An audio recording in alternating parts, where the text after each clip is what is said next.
Greatness Podcast with Jason and Jolene.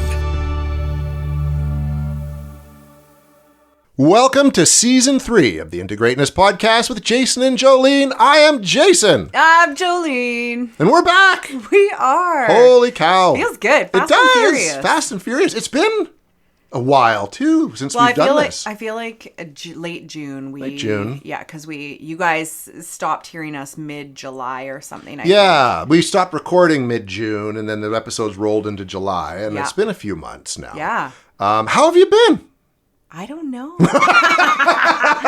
Right? Man, well, it was crazy. So when I walk into the studio here, Jason says like, okay, so how was the transition? How was your move, right? Because I went out on my own, business-wise, into a new office and running my own show there. And I was like, honestly, I literally moved my office on a Friday afternoon. Kevin and I went away for a week. I came back to the new office, literally it was Tuesday morning, 9:00, closed the door for my first appointment, left at 4:30, and there we went. It was like this seamless transition of, oh, there's Jolene behind a closed office door again.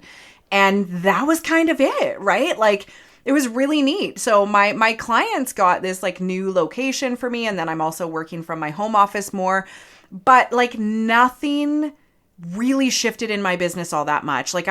It really reinforced how much I was doing my own thing anyways. I just pay less money to do it now. Which Isn't that a lovely. great thing? That's awesome. Yeah, because within a month of that, I was able to take my kids to Disneyland, right? Kevin and I took our kids on a trip to Disneyland. So there were these big things that happened this summer, but this was a very different summer for me.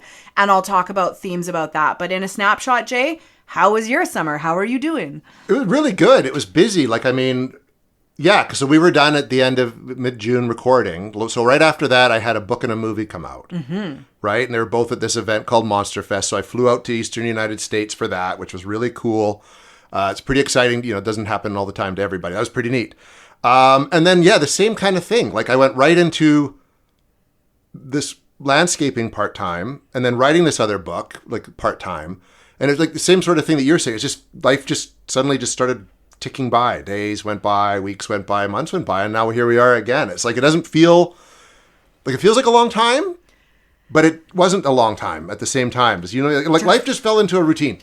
Totally. Through the summer. Totally. And I think when we have these fluid transitions, right, it just shows us that everything's kind of rolling out the way it's supposed to. So that was kind of it. We had lots of transitions and lots of things, but they happened pretty fluidly. Mm-hmm. They really rolled into each other. Because then in the back of my mind, I'm also thinking okay, my billet's back. I'm engaged now. Congratulations, I got engaged by the way. this summer. There's all these things that are just okay, flow into the next thing. You have somebody, you renovated to accommodate somebody living with you. And these things that are actually really big deals, but they just flowed right in as this next stage of change kind of thing, right? Yeah, 100%. There was no you seem to think that when big things happen, there should be all this fanfare and even a little bit of turmoil and strife. And it was no, nothing. And even now going into fall, I got stuff that's starting to line up into fall that's just coming around. I love that. Yeah, and that talks a lot to flow and go. Remember we talked about your flow and go kind of time. And when we come across resistance and we come across a lot of difficulty to have things come into place, it's often just a little sign of misalignment, right? Exactly. Yeah. Exactly. So it sounds like there were just some really key pieces that, and this timeline chunk, right? So summer when you have young kids is a chunk of time, right? For me, it definitely was in terms of how I changed my work schedule and hours and things like that. For you completely changed your position of work and that sort of thing, right? Yeah, just for the summer kind of thing. Yeah. So no, it's kind of neat. It's you got removed from real life for a period of time and now we're back. Exactly. And we are back. And we are also now an award-winning podcast, which is kind of cool. I don't even know how that came about. We were nominated. Yeah. No one told us we were nominated. I know. We just were for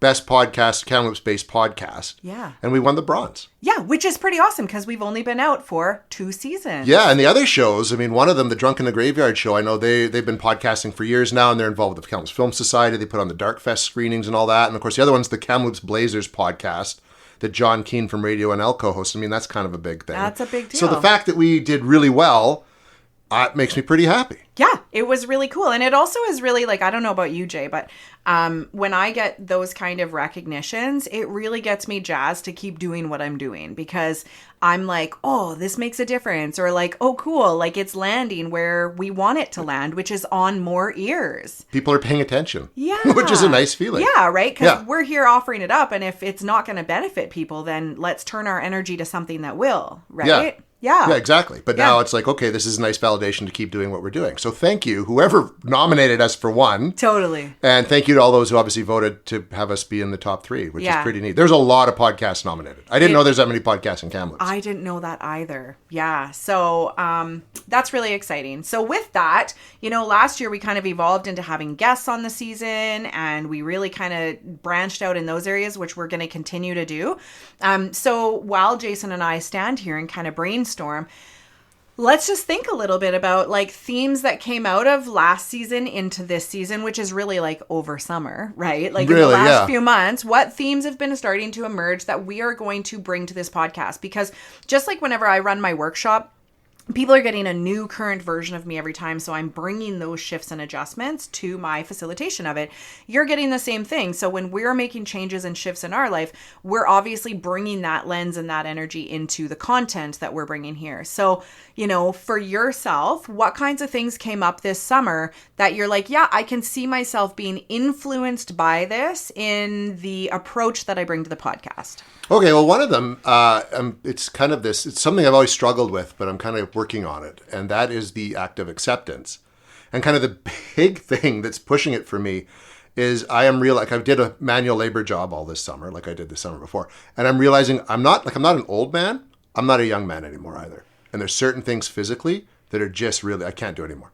Like I can do them, but I pay a real price for doing it. Mm-hmm. And so mentally right now, my mind is it's doing probably the best it's been in a long time. Like my healing journey, so I think coming to a close in terms of the official progress. I'm pretty much who I am, where I want to be, and there's things I know that I'm not going to change about myself because it's inherently in my DNA. Mm-hmm. So it's learning how to live with that and work with it. And there's other things that I've changed that I'm where I want to be, but physically I can't be the person I was even 10 years ago.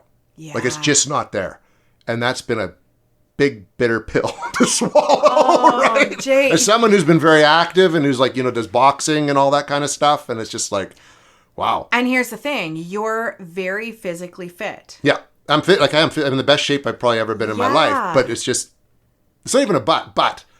There's just things there's things I can't do anymore. And when you think about that, we change our perception of what physical fitness looks like, or why we build muscle, or why we stay flexible. And now you're in like restorative preventative mode instead of performance mode. Exactly. Yeah. Wow, what a shift. It's a huge shift. It's really, and it's a hard one mentally because like I remember talking to my mom, like the woman who raised me, and when she was 80, and she said in her brain, she wasn't 80. She was still 20 and 30. Totally. And I never really got it. Like you think your mind would kind of keep up, be on par with where your body. No. Like my brain's still like, you're 18. You can do whatever the fuck you want. And it's not going to bug you. Reality wise, no.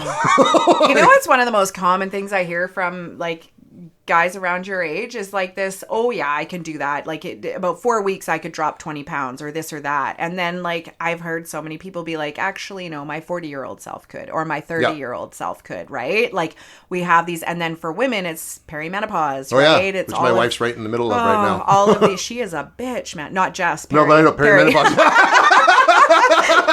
Good thing you clarified that. Yeah, I had to clarify that. But yeah, like there are, and I think it's about this, like for women around the hormonal piece, is about like we get hijacked every month and we literally feel out of control. And even when we are like, pregnant, right? And we're growing this little being inside of us, like our bodies get hijacked during that time, completely hijacked, so that we don't, abort this alien. But essentially that's kind of what's happening, right? Is like your body's getting hijacked and you don't feel like you have like sovereignty anymore in some ways. No, that's right? exactly what it felt like. Like even today, like this morning, my buddy Peter, obviously we talked about him, he and I run the Canadian Paranormal Society. I was helping him move his old stove out of his room and bringing in a new one. And so we did it. We got it out and we got the new one and we hauled it in. And then simultaneously after we put it down, both of us just laid down on the floor. And it's like, I wonder if I should get up. And Pete's like, no, just recover. Like, That's so funny.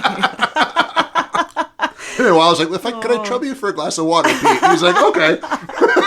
But it was like, 10 years ago, I'd have been put the thing down, plug it in, and let's just go do whatever, walk out the door. But no, we had to lay on the floor for about 5 to 10 minutes afterwards. So it's just it's learning, and it's been the hardest part is learning for me that I need this more recovery time than I did before. Wow. But that's tough. And that's just a theme I think that's going to start playing a lot more into my life in general now. Learning new limits. You know what I picture is actually when Marsh and I were coming back from Kelowna the other weekend, along that Falkland Road, there was probably 65, 70 old cars. They were obviously having some kind of antique parade day or something on the highway. And it was just so awesome to see them all go by. And he was like, wow, look at that. You're like one of those cars. So you're not going to be passing people at 1:30 on the passing lane. You're going to preserve what your motor's capable of. Yeah. And you're going to walk around all shiny looking good, but the insides cannot be worked as hard as they used to be. No, it's like, what's that line from Raiders of the Lost Ark that Indiana Jones says? It's not the years, sweetheart, it's the mileage. Oh. Yeah, you're a parade car now. Entering the parade car era of my life. Oh, amazing. But people walk past and go, whoa, look at that. You guys doing really good.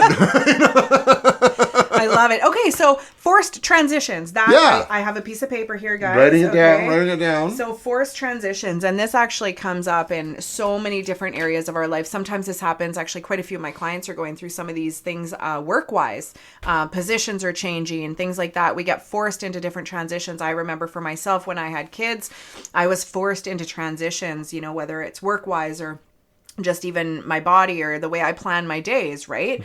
Any of those kinds of things. In relationship, where do we get forced into these transitional points, or when the world around us changes? I was just talking to someone earlier and their small little community is not feeling the way that it used to feel, and the people in it don't feel the way they used to feel, and they're like, am I kind of being forced to find a different place of belonging now, right? So, and even, thinking about any of the detours we're required to take, both driving wise and in real life, right? These forced transitions in life.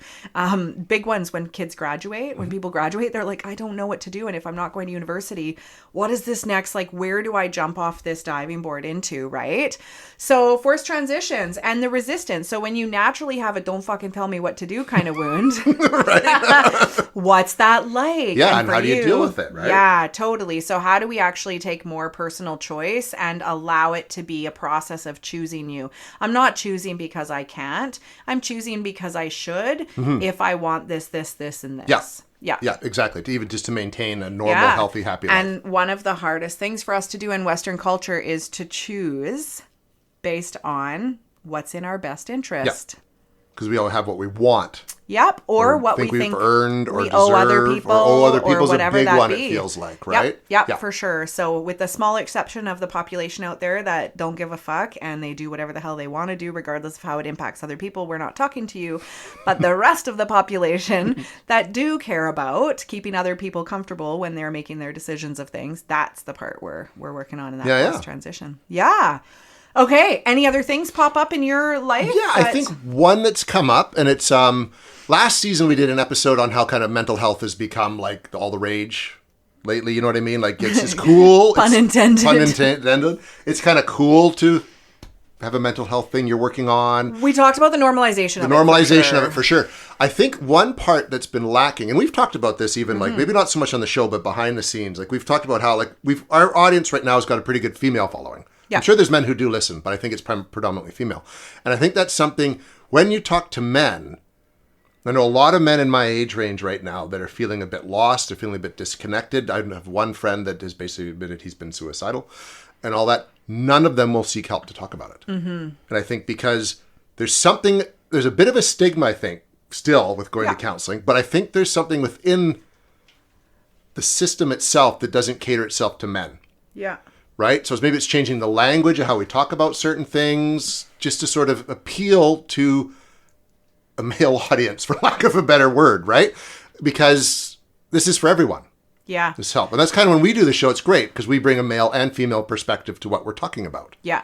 I think that we have culturally, this is a big one, Jay. Yeah. So male mental health, writing it down. That's going to be an episode of itself. But if we were to look at the history of, what we have done to the world of mental health as a woman, things like hysteria and, states of being like that have been very much linked to women losing control and this sort of thing, right? When we look at men and where men can be suffering, I think we've used different language. I think that, we could, in the process of disempowering women, we made them look crazy. Yeah. So what is the opposite of that? In order for that to happen, you'd have to make it look like men have it all together, in a sense. And this is a wound, not always a privilege. Yeah, right? no, exactly. So it becomes this like expected belief. So where we have managed to get and sneak in the back door of men's mental health lately is through performance enhancing, business enhancing, quote, personal development books, right? So we'll call it for female dominated audiences, self-help, healing, any of that kind of stuff. But for men, we'll call it all performance based. Well, exactly. And this is where we sneak it in. This is how you sneak it in. And it's even like saying the word like, oh, what are your intentions? Well, for men, it's what are your goals? It's the same fucking thing, this is, right? Yes. This is that whole, go back to like, what was it? Season 1, Tango of the Genders? Yes. Yes. This is the masculine and feminine version of what that energetic presence is. One is action focused, which is a masculine type energy. And the other is more intention and receiving. And we haven't really fully given men permission to be in that realm. We've expected women to from patriarch society. We've expected women to step into goal setting, action focused, but we haven't invited as many men into the stillness of what is it like to be in that receiving type energy. And that would be a translation of coming into therapy and receiving support and guidance and assistance or whatever. So how do you do that? Yeah. It's like, so how do you do that? Well, I honestly think, how do we influence anybody? Mainstream fucking culture. Right? So we have been able to sneak in the back door for men by doing performance. And like I said, this was Chris Hemsworth's thing. Oh, yeah. We'll get everybody fit during COVID and we'll get them thinking they're big and strong, but we'll get into their psyche by getting them to meditate and showing them the benefits of regulating your body and eating healthy and all those things on your mind. So we do it backwards. We, I think, need to just start calling it straight on, right? We don't have to sneak our way in anymore because that perpetuates stigma. You don't have to sneak in. You don't have to use different language. You can just fucking say, men are struggling. Men, put your hands up. Where are you and who are you? But that also means that women have to heal their wounds of being able to hold space without taking over, without being overmasculated. And there's a whole new dynamic of what that looks like as well, too. For sure. Right? Big time. Yeah. So there's lots of potential there, but I can see where we end up not having to hit it directly on because we're getting it in these different areas, which actually perpetuate the problems that men can have around being the over-functioners, over-planners, over-decision-making, all that stuff. Right? Yeah. Because then we're requiring them to be action-focused in their healing. Right? So you can heal your negative mindset as long as you do this, this, this, and this. Oh, I got to do this. I got to do this. I got to do this. What about undoing? Which is a big, tough thing to do, right? To explain. Yeah. I think even in the delivery of that message, there needs to be an understanding that you're talking to, we've talked about this before too, the men and women are different biologically, our brains are wired a bit differently. So almost like understanding that when you can't come in and talk to a man through therapy in quite the exact same way you can talk to a woman. Like you wouldn't come up to a woman and say, get your shit together.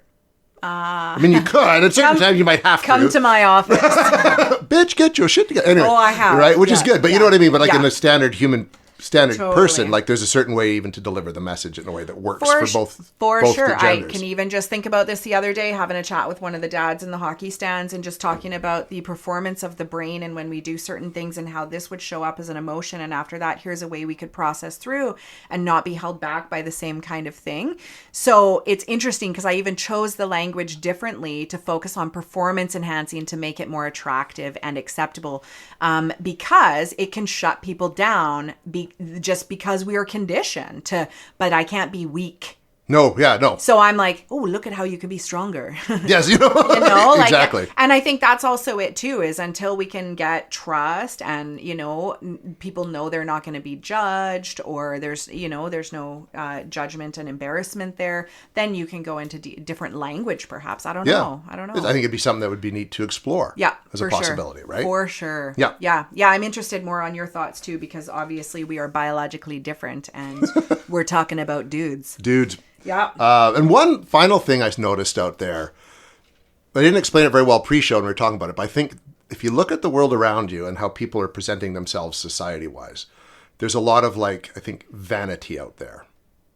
So it's like putting on an image of something. A lot of people portray themselves with a certain image. Mm-hmm.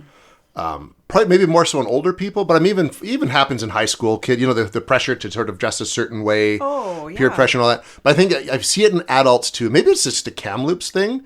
There's a lot of dudes out there wearing certain kind of sunglasses with a certain beard and hairstyle, and they're wearing their hat a certain way, and they drive this truck, and they're trying to look as badass as possible. But they're also 300 fucking pounds. You know what I mean? But no, there's a lot of that. So it's almost like there's this image that people are trying to hold on to. Mm-hmm. Maybe past when they should. Well, and I can look at that. So you're noticing that. And what I'm noticing is the abundance. And I mean, I have no problem with great hair and enjoying an outfit or this or that. But I literally saw somebody last week and went, whoa, I didn't even know that was them. Their face looks, and I said it like this because I was just being me. I was like, her face looks so different. And it was like she had 17 bee stings and it was all fucking filler. Whoa. Oh yeah. In her 30s. And I was like, this is wild. The amount of 17-year-olds with fake eyelashes, fake nails, I mean, I get that there's trends in this and that. I have enjoyed a couple of years of eyelashes back in the day. But also at 17, how sustainable is that for the rest of your life? It's not. Because there's also when you take them off, it fucking sucks for a year, right? But it's just really wild to me. And I wonder how much of the filters, Snapchat filters and things like that, have playing changed. A big part. Yeah, because I mean, we've all had we had a grunge era. I grew up with a Kate Moss era. Now we have I grew up in the Kate Moss era, but now my body's confused because I need a Kim Kardashian ass and I need to update my software for that. It's all these things, but I am profoundly surprised at how many people are altering their appearance. That's kind of the same thing I'm seeing with the guys. More women are doing it, I think. More than haircuts, tans, and piercings, things like that. They're making changes to the shapes and whatever of their faces, not just makeup and hair kind of things. Do you know what I mean? I know exactly what you mean. Because I see that with women too. And I the same with guys trying to look like a certain type of person. Yeah. Or portray this certain image that it makes they're me not. sad. Yeah. And it makes me worried. And it makes me insecure. Because then there I am. And I don't have my fake eyelashes on. Why would you though? So you're they are legitimately gorgeous. I look hotter if I were to have fake eyelashes on, but I also don't want to be forced into doing that just to feel good. Yeah, no, right? And I think that's part of what it is too. But that's the thing. Most of the time they do look hot, but why the fuck have we created this again? Well, and why do they feel they need to look that way? Right. And I guess maybe this has been happening with other cultures, and maybe what I'm focusing on is now, let's face it, white people are doing it to themselves. Mm-hmm. But there's Asian culture who has made their eyelids appear certain ways to be more white, specific. So I wonder, maybe I just am noticing it more because now white's not good enough and you need more. Yeah, I wonder. I don't know. That's a thing, but it's growing in society, and I don't think it's good. Yeah. So we're just going to talk about disconnected identities. Yes, yeah? I like that. That's a good word. All right. And that actually piggybacks how we closed off last season with Julie on the show around identity and belonging. So that was something we were going to roll into a lot because, I mean, here, you and I are sitting here after quite a few intentional years of healing and coming closer to our own selves. And it's a little bit easier for us to talk about disconnection and identity. Oh, yeah. Feel self-assured in these ways. But holy, I don't know what my 25-year-old self would have been sitting here thinking. She was pretty self-assured back then, but to the degree a 25-year-old could be. Yeah, right? there's a difference, right? Very different. Very different. No, so I think that's good stuff. And that also reminds me, Julie would like to come back on the show. She has a new book coming out in February. So in the new year, Julie will be joining us once again. I really enjoyed our conversations with her. Go back and listen to it. It's the last 2 episodes of season 2. Yeah, I really enjoyed those. And there was a lot of like goosebumpy moments for us. Oh, yeah. We looked at each other and we were like, holy shit, look at the connections. Yeah, that was really cool.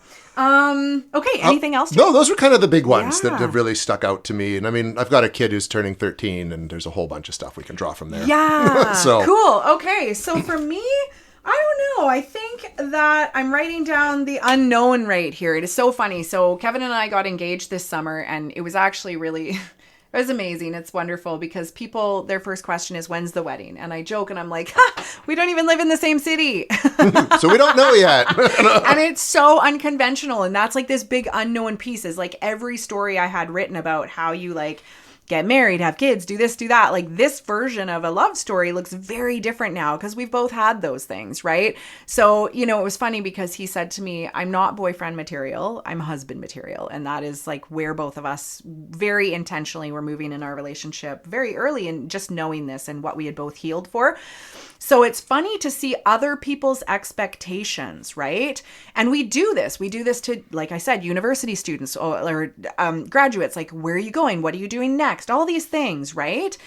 And it's funny how many people have asked, like, "Oh, well, are you moving there now?" And I was like, "Well, he has a well-established life with kids who need to live out their things. I have me and my kids here, and we'll get there eventually. Mm-hmm. Like, you know, we're parents and we have to put our kids' needs first and those no pressure those pieces, on any of this. Right? It can happen when it happens. And we are so secure in ourselves that we're okay with it, right? Yeah. Like, but it doesn't make sense to people. But then that was another thing is like he had said to me, I don't know how this is going to work. I don't know how we're going to do this. And like, I don't know what it's going to look like, but I know we're doing it together, right? Yeah. And that's kind of where our understanding has been with each other.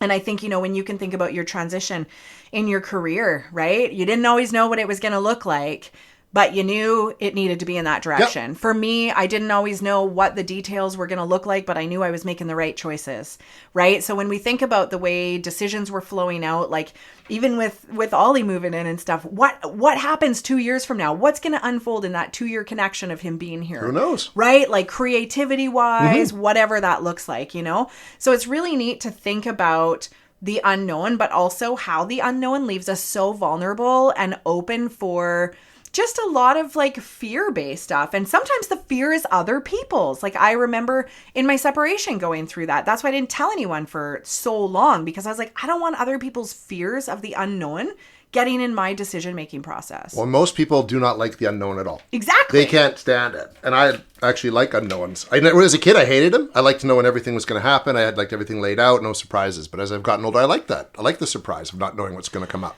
Totally. So I think that there's a lot of that will be coming from my life because I have desires, I have wishes, I have intentions, I have the unknown, and I have things that very blatantly stand in the way of those things. So I'm also juggling these things where like I'll say to Kevin, like, well, this fucking sucks. This does suck. And like for a while he would try and talk me out of it. Like, well, no, we've got this weekend and I'm like, no, just admit that this does suck. Right now, we are this like one moment in time. Our decisions are being influenced by things outside of us. And if we could choose for just us, it would look very different. It would. Yeah, right? For sure it would. So there are some days that it sucks. There's some days I think it's stupid that he has to be cooking dinner. And I think it's stupid that I have to be running a show all by myself over here. And I'm like, God, we could be helping each other if we were in the same damn place. Yeah. Like we would be doing half the work right now. We would be able to actually support each other instead of feeling so alone, you know? All these kind of pieces. But it's funny how the unknown can be a comfort place. It can be a place of resentment. Like it can be so many different things, right? But I think that's probably a theme. I like that theme. That I will bring in here. And that's not even a theme you do in one episode. That's carrying over through a whole bunch of stuff. All of these aren't one-off things. It's actually, this is a season where I don't think it's always just going to be like one topic per show. No, and I think like you're going to be really strongly bringing in this forced transitions and this like male mental health, like this piece, right? And I like the things that you observe, and I like the way that you really like boldly state some things, Jay, because that's the way it hits a lot of us in real life, right? Like that's the response we get inside. We can't coach everything. Yeah, totally, right? And then what are some other pieces? I think like prioritization is coming to mind. I guess this comes in like the forced transition stuff. So when we have to, this is like unknown stuff. It's timeline things.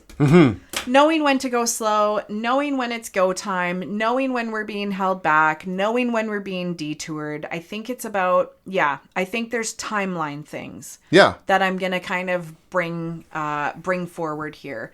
And that kind of stuff always gets looked at in retrospect. Oh, now I see why it took so long. Yeah. Oh, now I see, And I noticed a lot of this was happening. Mercury was in retrograde. Go back to Brittany, our amazing astrologer. So Mercury was in retrograde for a lot of August. So there was a lot of stuff coming up there. And I remember I had a lot of people doing real estate things. And I was like, listen, you do not want to be signing contracts during this time.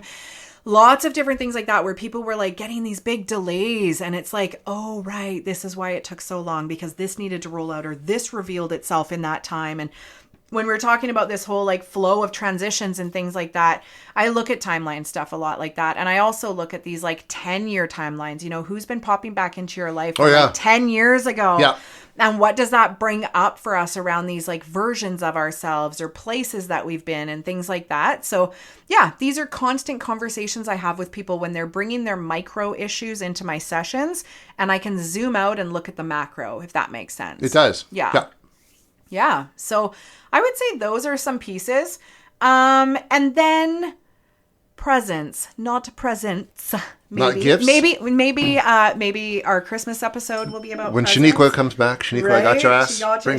She had my ass quite a bit. Presents in terms of plenty of presents, spiritual presents, presence of others in our presence of feelings, but presence with self. I think there's going to be, and the reason why I say that right now, and something just dinged when I said that, so I was like, bang on, because your phone. I love it when that email happens. Phone, Yeah, I literally walked into Jay's, haven't seen him all summer, and he's just like, how's it going? I'm like, good. Well, not really. And I was like, fuck, right now, not good at all. Like in this moment, I just left this situation that happened, and that's what you're getting right now. Yep. So then we spent like 10 minutes talking about it, because I'm not usually like revved up about things, but that was yucky. And I just totally located myself in that moment instead of overriding it. And we both just made space for it so it could not interfere with our recording here, right? And that's the best way to deal with those sort of things. Yeah, and I do, but I feel like we don't even talk to you guys enough about that stuff we don't. now. So how do we just take a moment to be more present in what we're in, just like that? And that's also like that opening of mental health discussion for men or this or that, right? Like just this presence and this location. And as a social worker, we used to have to like socially locate ourselves. I'm using quotes here. In terms of like, I'm a white woman of, this kind of economic status, just to say like, this is the opinion I'm coming from, right? Yeah. This is the lens. This is how I'm representing myself, right? So it's almost like that, right? So you knew what was walking into your door, right? Yeah. And I just think that's so important, right? And teaching our kids what that is. Like I'm constantly trying to help my kids find language for what that is. Like, oh, you just came crying in the front door after this day. Let's take a moment to look at that. What's going on? First of all, stop screaming. Secondly, let's just sit in this for a sec. And we'll sort this out. Oh, shut up. Right? As like backpacks get thrown at them or whatever, right? From the other two that don't want to make space for that. But yeah, I think that will be a theme that kind of I like that. Rolls in only because, and I only say that because it's literally what happened as I walked in. Yeah, but here, no, it's right? good. I think that's something that's good to talk on. And one last thing I can think, well, it's not one last thing. We're going to have like 20 episodes, or 30 episodes. Something that's come up a lot lately too is virtue signaling. Okay, well, huh?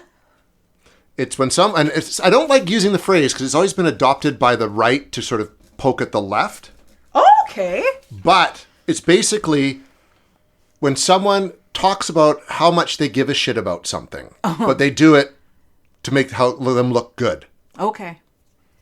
right? Like our whole podcast? Like our whole podcast. But no, you know what I mean, though? It's like someone coming in and saying, that's highly racist and I don't like it and we need to change it. Ah, okay. Okay. But they're not doing it because... Oh, yeah. It's almost like a hat or an armor that people can put Yeah. on, right? It's And something that's I come up a wonder lot if this lately. comes from a lack of being heard, a lack of validated voice. There and could be all sorts of of reasons. things. Okay. I like All right. that. So we are armed, locked and loaded, ready to go. Yeah, if you don't like what's coming out this season, then That's you your can fucking fuck problem. right off. There's Yeah, two fuck other it. podcasts ahead of us in Kamloops you can listen to. That are not about mental health. So suck it. And for that reason, you're going to listen next week. And you're going to like it. Also, this season's quotes are all derived from like action movies and something. Our episode titles, we always do quotes. Yeah, we're going to do all action movies. Okay, Jason made an action executive adjacent. decision. Yes, I did. Oh, sweet. Oh, I have a funny story about that before we go. Okay. So when we were coming back from Disneyland, there's TVs on the plane. There is now. It's awesome. And I guess like my 7-year-old daughter and my 10-year-old son watched Deadpool. Awesome. Like the new one? The first two. Oh, the first two.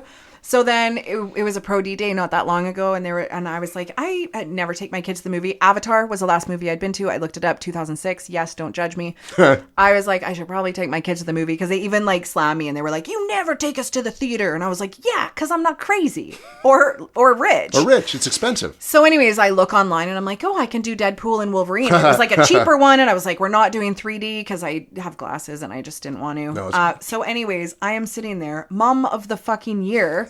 There's like 12 people in the theater. So I took somebody else's 2 kids too. Oh, wow. From daycare. They're good friends of ours. But like, it was funny because there I am with these like 5 kids.